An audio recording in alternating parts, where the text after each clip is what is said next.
Balik po tayo sa mga balita. Mga nanunungkulan sa bansa bumisita kay kapatid na Eduardo V. Manalo. Mga ambag na Iglesia ni Cristo kinilala. Ating alamin ang detalye sa ating exclusive report.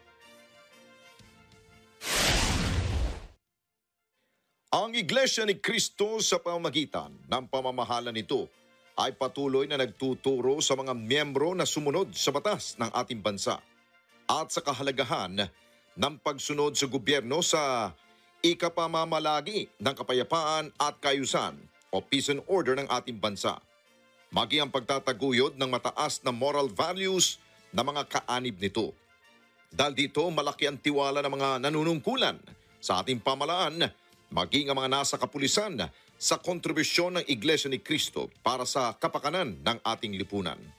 Kamakailan ay nagtungo sa tanggapang pangkalahatan ng Iglesia ni Cristo dito sa Quezon City ang ilang mga government officials bilang pagkilala sa may tutulong ng Iglesia ni Cristo sa ating bansa. Pinangunahan ito ni Senator Grace Poe na nagsilbi bilang chairperson ng Movie and Television Review and Classification Board o MTRCB mula 2010 hanggang 2012. Itinuring si Senator Poe bilang unang lady senator na nagsilbi bilang chairperson ng Committee on Public Order and Dangerous Drugs.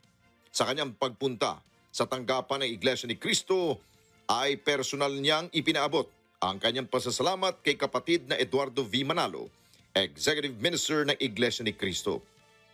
Dumating din dito sa tanggapan ng Iglesia ni Cristo si dating kalihim na si Attorney Paquito Jojo Ochoa na dating Executive Secretary sa ilalim ng administrasyon ng yumaong Pangulong Noynoy Aquino. Siya ay humarap kay Ka Eduardo bilang pagkilala sa mga naging ambag ng Iglesia ni Cristo sa bansa. Samantala, nagbigay-pugay rin kay kapatid na Eduardo V. Manalo ang mag-asawang sina Mayor Arthur Robes ng San Jose del Monte, Bulacan at ang may bahay nito na si Congresswoman Florida Robes ng Lone District ng lungsod ng San Jose del Monte, Bulacan. Naniniwala mag-asawang Robes na sa lahat ng pagkakataon ay kaisa ang Iglesia ni Cristo ng pamalaan sa lahat ng mabubuting hangarin para sa bansa, lalo na mga programang itinataguyod na pagtulong sa kapwa-tao sa pamagitan ng programang Lingap sa Mamamayan. Nag-courtesy call din kay Ka Eduardo si Police Brigadier General Jewel Niel Salcedo, Director ng Police Security Protection Group.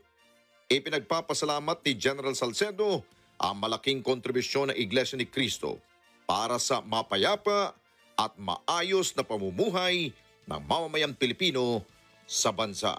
Para sa Mata ng Agila Exclusive, ako po si Alex Santos, matatag, matapang, matapat.